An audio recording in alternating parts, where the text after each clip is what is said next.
Hi everybody, welcome back to the Skookum Report. Tonight is part one of our interview with Mr. Rick Cox. I'm sure you guys are going to enjoy this. The first time we talked on the phone, we spent an hour and a half just talking, and he's a very interesting fellow. I hope you guys enjoy this.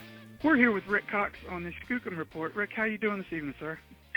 Hey, I'm just fine. I'm sitting here in my backyard. I live in a rural area, and I've got the big bonfire going, and I thought in honor of this interview that I'd put up a good old country boy fire for us to sit That's by. That's nice, man. I'm jealous. I can't do that where I live. I'm right on the outside of town.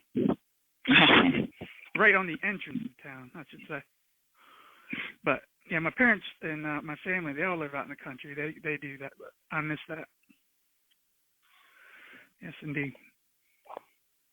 Well, when we first talked on the phone, we talked for an hour and a half about all the different things that the people you've met, the encounters you've had, your main encounter, which is another episode of the Skookum Report, and then there's so much that you're like a vast well of knowledge about this topic, and I just wanted to talk to you about all that stuff. Just you could pretty much start anywhere. You said you had a retired friend, a retired game warden. Yep, and I've also got a friend that's a former drug agent that has seen some things, and when he was detached with the DEA, and I'll probably just start. I'll try to go by my written report. I started out by saying that as a kid, growing up in the North Georgia mountains, most of us had heard about boogers, and we were told, hey, don't go out at night, don't go in certain places, the boogers will get you. Yeah. But nobody ever really knew what a booger was to the extent that they could describe it to you. And even though I found out later in life that even my dad had an idea that they probably existed. But I remember when I was, what was it, like 1971, the Legend of Boggy Creek came out. And I remember going to see that movie, and I was fascinated with it, just absolutely fascinated. And that was a good movie. I'm fascinated with it today. Yeah. Yeah. It's the initial, the big one that everybody talks about seeing. It really got a lot of people into. And I ordered that little paperback book at Peter Byrne, the Dalles, Oregon. He had a Bigfoot Center, and I read a lot of stories from that book about it. And then, of course, we had In Search of Leonard Nimoy. We had a couple of Bigfoot episodes, and I started questioning again my dad a little bit about some things that it had transpired when he was a teenager. He was born in 1911. That whole family were Depression era farmers. And he told of the little home church I grew up in was about 3 miles as the crow flew from our home place. And he talked about walking home from church one night during a summer revival, walking backwards over halfway with his knife pulled, because every time he would stop, something up on the bank above him on an embankment was, there was a thick pine tree thicket, and he said that he'd stop, it would stop. He'd walk, it would. So finally he just turned around and started walking. He walked backwards about 1.5 miles all the way home to, And he said so many instances of that I've been hearing recently. The more I read about my brother, who is 82, I'm 63. He tells about the first little house we lived in, and I was 4 when we moved from there. My dad had a small chicken farm. He said that there was, coming off the mountain down the creek bed, about a couple times a week or a few times a month, they'd hear this horrible scream, and people in the community would know to get their kids in the house. And they all thought it was a panther. But later years, I did some research and found out that would have been in the 40s. Panthers and mountain lions were eradicated from North Georgia by the 1915 and 1920s, somewhere in there. Okay. So that probably, but I later on I found some of the sounds of Bigfoot screaming and shared them with him, and he said, "Wow, that sounds just like what I used to hear." And so, even though he's never had a sighting like mine, you know, he talks. You know, we've actually gone to the Bigfoot Museum together to meet Scott Carpenter and David Paulides, and I've had a chance to speak to both of them. Yep, I have a standing offer to go up and visit with Scott in Tennessee. He's about 5 or 6 hours from me, and one of these days when I'm in a position to do so, I'm going to go visit Scott, and because I've got his book, and I agree with his theory about where these quote boogers or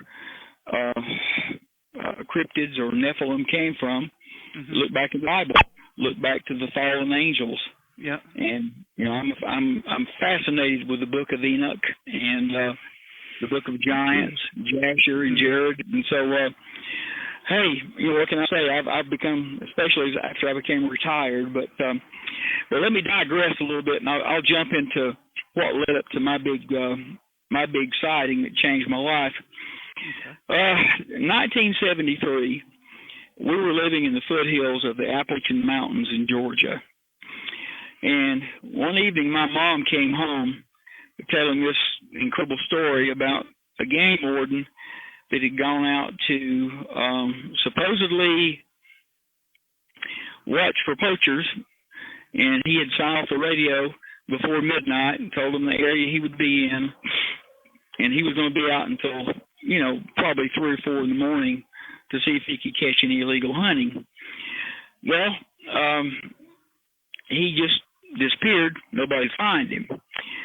So the next morning, right before daylight, a farmer supposedly found him disgruntled looking, clothes torn, and he was miles from where he'd left his truck. And the story was that he had seen this big hairy thing, and he described it as having sunken eyes and looking like it looked like a bull with a short nose. And so that was a big story up in my parts for a long time. And then within about 2 weeks, it just went quiet.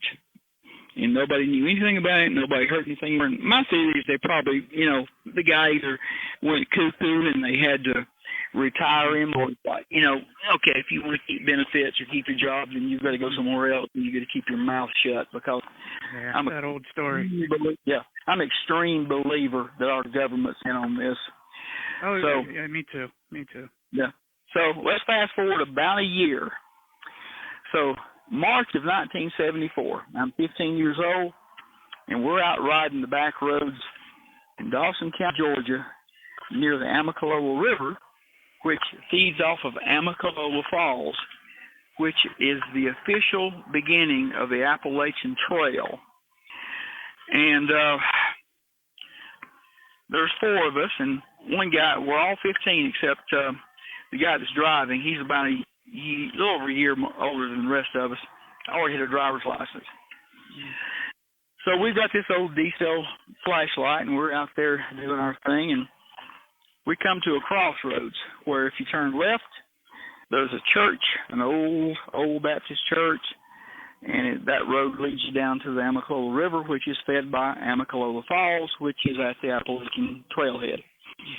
And so we see a buck and 2 does standing up there on about a chest-high red clay bank.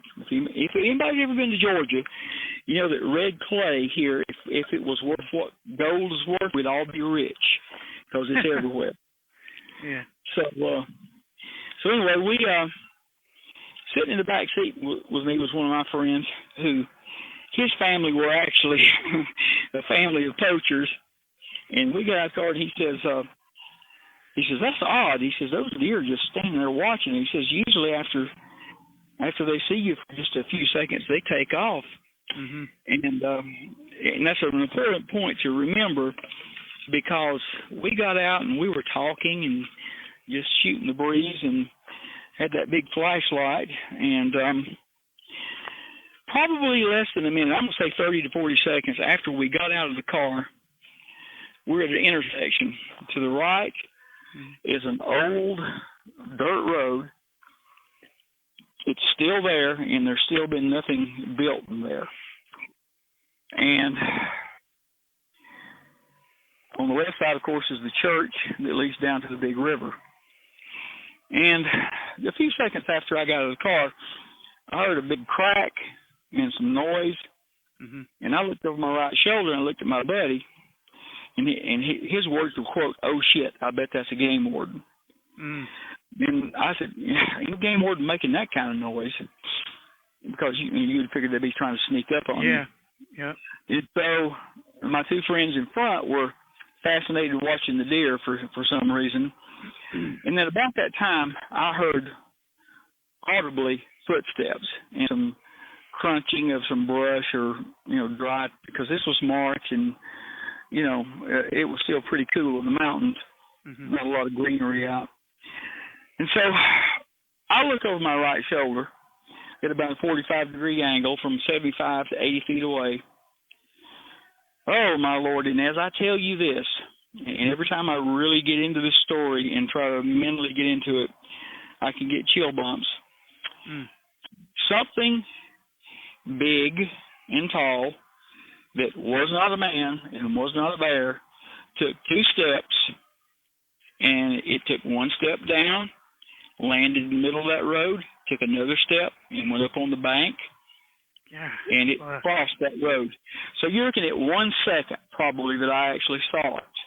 Mm-hmm. But as I think about it and as I remember it, it felt like it was slowed down, like time almost stopped in my mind. Mm-hmm. And it was at that point that I started feeling what I always described as being sick with fear. Right. Because I didn't throw up and I did not soil myself. One guy with us did, and then one guy later actually threw up. But I turned around to my buddy and I said, "Did you see that?" And he said, "Yeah." And I said, "That wasn't no damn game warden." Right. And so about that time, we started telling our buddies in front, "Hey, we got to go. Mm-hmm. But what was interesting at the time, just about the time that thing stepped up over into this field, those deer took off like they had been shot from a cannon. Mm. And it was like, in retrospect, thinking back later, I think they probably felt safer with us than that. I think it was better than them. Yeah. I honestly think, Bob, that it was probably chasing them. So, mm-hmm. And they found a little peace with you guys, maybe. Yeah, they actually felt better with us. Right. So then about that time, those deer take off, and I remember the guy from me, he's like, "Did you see that?" And so we're clamoring, y'all better listen to us. We need to get where we're saying we need to get the hell out of here. Mm-hmm. And so then about that time, you could hear at a 45-degree angle this thing coming toward us in the direction of where the deers were. And so one of the guys in front says, "Is that a game warden, you think, or is that a person?" And then I repeated again. I said, "Ain't no game warden making that much noise. We need to get out of here." Mm-hmm.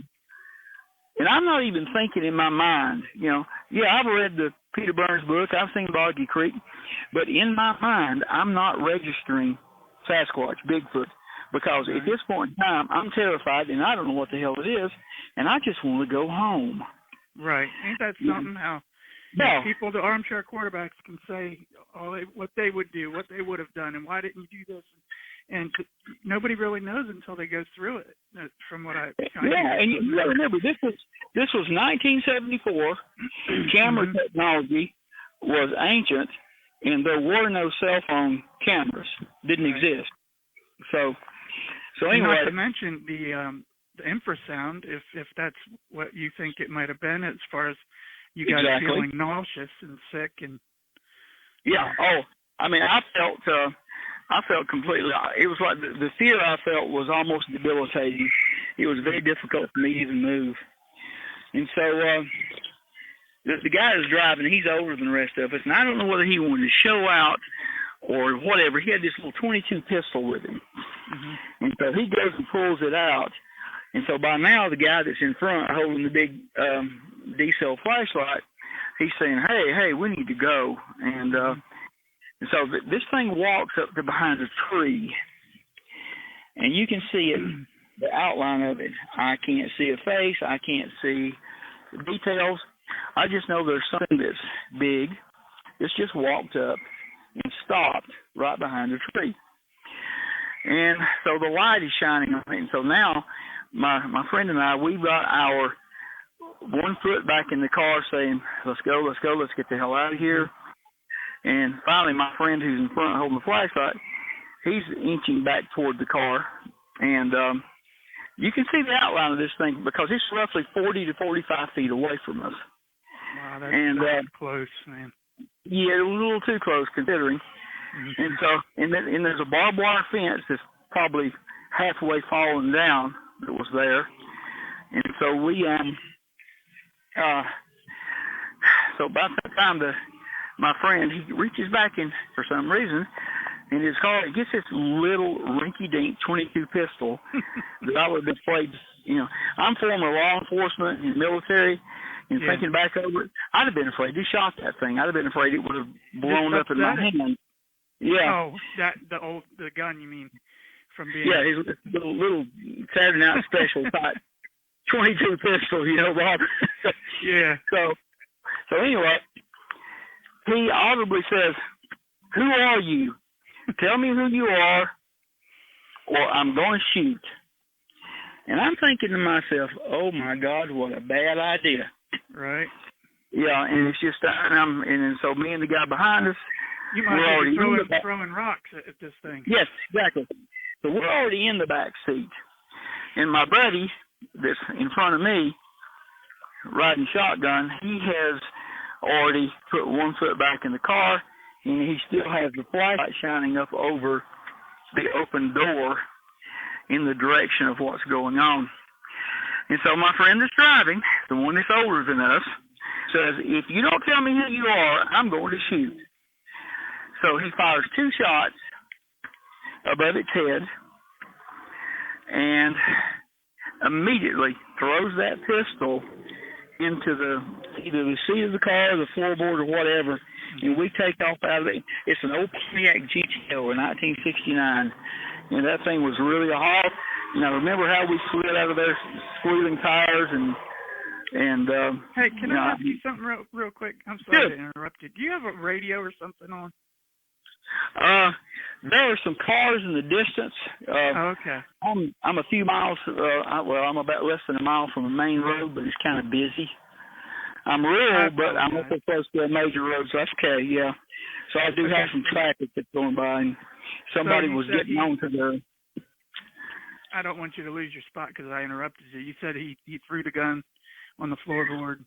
Yep. He threw it in there. He jumps in, and we take off out of there sideways.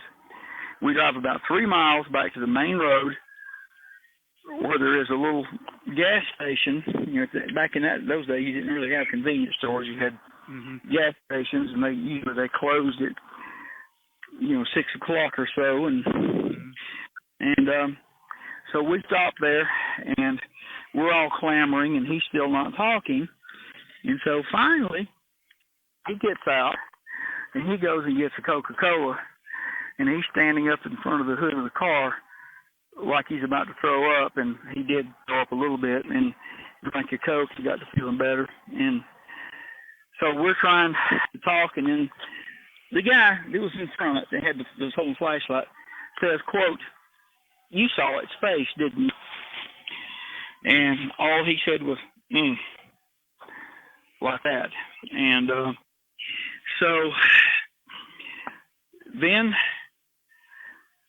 we're trying to ask him questions. He won't talk anymore, blah, blah, blah. So we decided that we're all going to go home and come back the next day armed, a bunch of stupid teenagers armed, but in daylight, and see if we can find any footprints. So we came back the next day, and we went to that tree, and it was very memorable. Where that thing's head was a limb that came out about 3 feet and then turned up at a 45-degree angle. And I will never forget, because I was about 6 feet tall at the time. Now, I'm a straight-laced football player.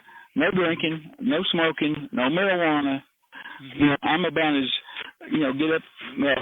athlete, get up on Sunday morning, go to church as you can be. You know, like all of us, most of us good old Southern boys were raised. And I stood flat-footed, and I could, my arm was almost straight to where that limb hit its face. So we're looking at 6 feet, a little better than 8. Mm-hmm. And that's to the limb. Yeah, to that limb that came out, because all you could see was the left side. You could see the left. Let's see, it was the way it was facing. What you were looking at was a right arm, chest, like the torso on the right, and it was slightly not rocking, or almost rocking, and the face was behind that limb. But I also think when our driver shot, that it may have poked his head out from around the tree, and he may have got a look at those famous red glowing eyes that they're supposed to have. And so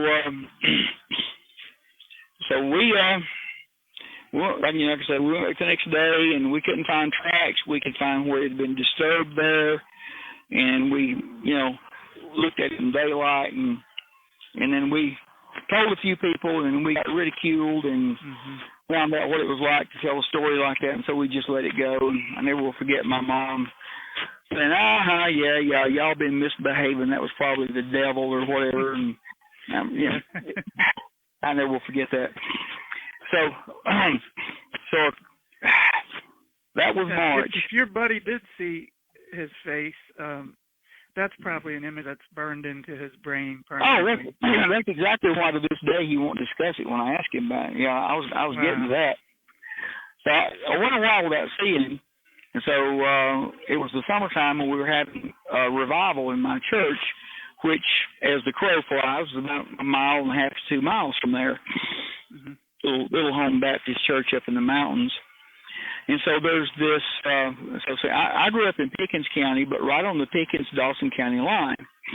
And by the way, Dawson County was like the moonshine capital of North Georgia at the time. We had some famous, remember the movie Thunder Road? Yeah. We had some people that came out of there that drove cars like those guys. I like that. So, but anyway, we this girl that I saw her sitting toward the back of the church, and I remember her telling me something about her uncle seeing something one time run out of the chicken house behind his house and didn't know what it was. And I said, hey, I told her the story, blah, blah, blah. And she looked at me just stone cold, sober face. She says, coming home from a football game one night, it ran across the road from me. And, yeah, my uncle says that he ran it out of his chicken house with a shotgun. And so I got some validation from that. And my friend that was driving, I went over to see him, and I said, hey, Kay said that blah, blah, blah. And as soon as I mentioned it, he went from looking at me like he was glad to see me to staring straight toward the front of the church like, I don't want to talk to you. Don't talk to me anymore. So I'm telling you, whatever it was he saw, it scrambled that dude's eggs for good. Yeah. It's like we say in the military, that scrambled his eggs. Well, I think it scrambled his eggs. So that was 1974, 75. About 1979 or 80, the first little group of houses started being built in that area. You can call it a subdivision, but they were like 2 or 3 acre lots. Okay. And of all things, the first guy to build a house in there was our driver's, my buddy's cousin. Okay. And the story went out that they had gone to see a movie one evening. I'm assuming it might have been a weekend. They came back home. Their kitchen door busted in, and nothing stolen from the house except the kitchen ransacked. Really? So that added a little fuel to the fire on that. Mm-hmm. And, you know, the stories of all the, you know, you got to remember, I grew up in booger country. My folks talked about, you know, you don't go out at night, the boogers will get you, but nobody could ever tell you what a booger was or what it like. There were boogers out there. Yeah. So the next, I remember my dad was still alive at the time. He had cancer, and he died within a year of that. This was around 1980. And I said, Daddy, I said, that time that my aunt told me about, I'll tell you how south we are. Her name was Gerthel. So it's probably a name you've never heard. I haven't. I said, my Aunt Gerthel told about sitting on the front porch, blah, blah, blah. I said, everybody thought she was crazy. I said, was she? And he said, well, people thought she was. She said that she had gone out, and this would have been in like the probably 1964-5,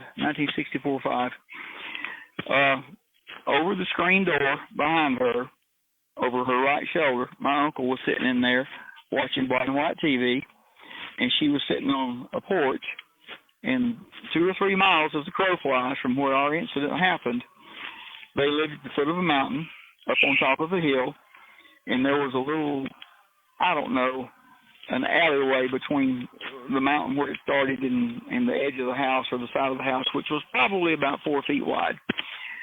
She claimed, and she told the story many times, that she was sitting there in her rocking chair, dipping snuff, as Southern ladies did, by the way. And she said that she looked over to her left, and there was this huge, hairy man, and her description was, it looked like somebody had taken a big hammer and beat it in the face. And I think she was referring to its eye sockets being like really sunken in. And she said that she became paralyzed, closed her eyes, and started praying. And she said she had no idea how long she closed her eyes and prayed. She was unable to call out to my uncle, but whenever she did open her eyes, she said, I could not turn my head, but I cut my eyes over there, and it was gone. And she told that story numerous times. And so, like I said, that's, you know, for something that's supposed to be able to run 30 to 35 miles per hour, you know, they could, you know, of course, there's probably more of them. You know, I'm sure there's more of them. So that was that story. And so I became more fascinated, and later on I got into law enforcement. And so I'll get to my 2 friends. And this is kind of postscript from my original encounter. I had a game warden friend that never would really say much about things like that. He just kind of laugh about it and say, "Oh yeah, we hear all kinds of stuff from people out there in the woods, you know." And then eventually, after he retired, he did tell me a couple things. And then I had a buddy, which is the most fascinating story, who was a undercover drug agent for the state. And at some point in time, he became detached to the DEA. And he was down on the Florida-Georgia border. And he told me about how he referred to Apalachicola National Forest as Booger Central. And that all came about. I had not seen him in several years. We'd worked cases together, fugitive cases, drug cases, and I was a criminal investigator. And so I saw him at a funeral. And he had moved up on top of a mountain up there where there had been, it was a place where the Oglethorpe National Monument used to be before they moved it. And so they cut this place down into like 5-acre home sites, and people that just wanted to get away went up there, and it's really beautiful with good views. I don't blame them for moving up there. So anyway, I said to him, well, when are you going to invite me up to your house so we can go squatching? Mm-hmm. And I just laughed when I said it. And he looked at me stone cold, like, and he says, well, why do you ask that? And I said, man, I was just kidding. He says, well, what do you know? And I said, well, and I told him the story, told him other stuff I knew. And he said, don't ever say that I told you this, and don't ever give out my name. He said, because he was retired by then. He said, if we were to get out that I told us, they could probably come back on me and mess with my retirement or something. He said, but I was detached to the DEA down there on the Florida-Georgia line. And he said one of the DEA agents down there had mentioned seeing things. And he said, then I was down there one time. And he said, I watched 5 things. And he said, he used the term things. He said, at first I thought they were bear. He said, but I watched 5 things run a deer down in one direction, then run it back in another direction. And then he said, I heard the deer scream and this crashing sound in the trees. And he said, I knew a bear could not run that way or that fast. Right, and he said, could not get it out of my mind. And he said, so what they would do is they would do surveillance on pot fields and, illegal pot field in there. And so he mentioned to a DEA friend of his, and he said just as nonchalantly as you would say, I saw a deer. He says, oh, we see those things all the time. He said when we come in from a stakeout, he said they take our video and they scrub that out of it, and they use the rest for evidence. And so he said, and you know that firsthand because he told me. Yeah, he went into detail.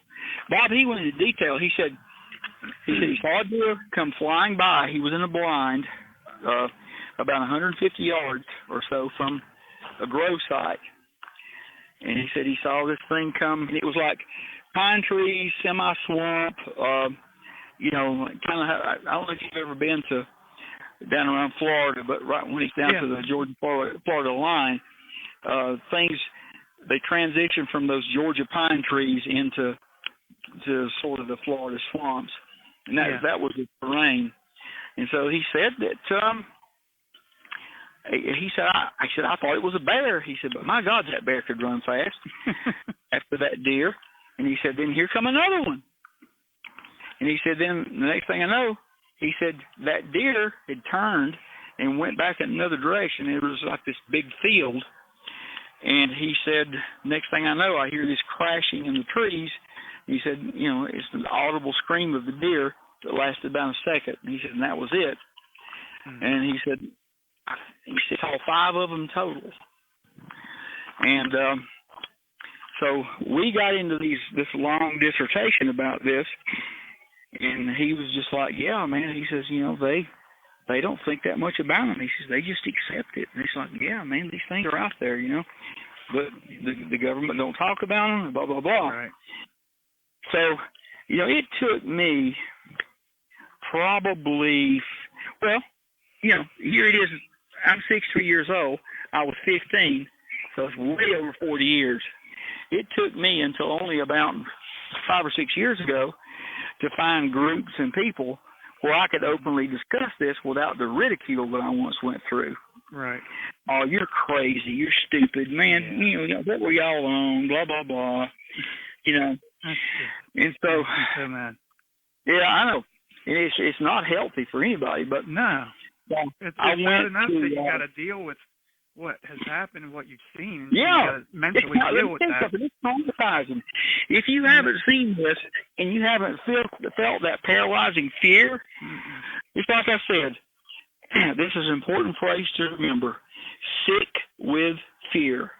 Yeah. And that is my best, because the guy at the museum up there, the Bigfoot Expedition Bigfoot Museum in Blue Ridge, Georgia, I think I was on that site when you and I discovered each other, and people were talking about that, and somebody was saying, well, I'd really like to see one, and I remember saying, well, be careful what you wish for, because when you see one of them, you can't unsee it. Right. But when I got involved in going up there, I was the first sighting. They got this big map up there with little push pins. Mm-hmm. So I was the first sighting that had been reported over on that side of Georgia that they had. But that very same week, as I dropped in, the owner said, it was like the first of the week, we had a lady come by and said that they lived up in the hills north of here, and she had 2 young girls, and something looked in the window at them one night, and it traumatized them so bad they just up and left the house, and she had to put the girls into counseling. Oh, now, gosh. If you had 2 girls about 7 or 8 and 4 or 5, and all of a sudden they were in a room playing, and something that looked like that looked in at them, and they'll never be the same. No. And so then they started having guests come in, and that's where I was honored to meet Scott Carpenter and Dave Paulides. Mm-hmm. And now I'm a former criminal investigator, and Paulides was fascinating to me because one of the first things I do when I hear a story is I automatically switch to my let's start picking this story apart for inconsistencies. Yeah. And I can't help it. It's just, even after I got out of law enforcement and got into other jobs, I still, whether I was investigating an accident or other things in which I was doing, that stuck with me. I want to question things. I'm not like going your algorithm. Exactly. And so I said, I am more interested in I said, I'm fascinated in what you do and what you study and what you investigate. I said, but your methodology. And we had a little discussion, and I actually stayed after the thing was over, and we chatted for a while, and he said, well, if I ever come back up here again, give us a call and we'll talk. And I bought one of his books, and I think I told you there's a book that's got all of the sightings since like the 1800s through the 2000s. Mm-hmm. And I bought that book just for nothing else, just where when somebody says, well, that's nonsense, blah, blah, I'll say, okay, well, how come this many people saw something here, or this many people saw, these are documented stories that made it into newspapers where the community got into an uproar about it. People went out and hunted these things down. Other people saw them. These were eyewitnesses reports. Right. I mean, let's don't be part of this modern news cycle where everything is solved in a 24-hour news cycle. Mm-hmm. You're going to find the truth. You're not going to find it in a 24-hour news cycle. It takes some digging into. And if you lack the intellectual curiosity, and that's what I tell I have a son that's 7, almost 18, that I have issues with him wanting to go out and hiking at night in areas that I don't like him going. And I tell him, I said, son, you need to develop this intellectual curiosity, and you need to develop this sixth sense. And I alluded to that with you the other day. Since I had that encounter that time, now remember, I grew up in the woods in the Appalachian foothills, and then I paid attention to things that went on because my dad would always say, okay, don't ever step over a log without looking under it first. Could be a copperhead there. Mm-hmm. Don't lean if you see a rotten tree, don't just lean up against it because it could be a scorpion or, but just look first. And this has been part 1 of our interview with Mr. Rick Cox here on the Skookum Report. And we'll have part 2 up tomorrow evening for you all to enjoy, and we hope you enjoyed this one as well. And if you or anybody you know has had a Bigfoot encounter or a sighting, shoot me an email at skookumreport@gmail.com. That's skookumreport@gmail.com. And I'll be sure to get it up on the channel for you, no problem at all. Don't forget to subscribe, hit that like button, and leave a comment and say hi. I enjoyed chatting with you guys. So we'll see you tomorrow night for part 2 of Mr. Rick Cox here on the Skookum Report. Thanks, guys. Bye.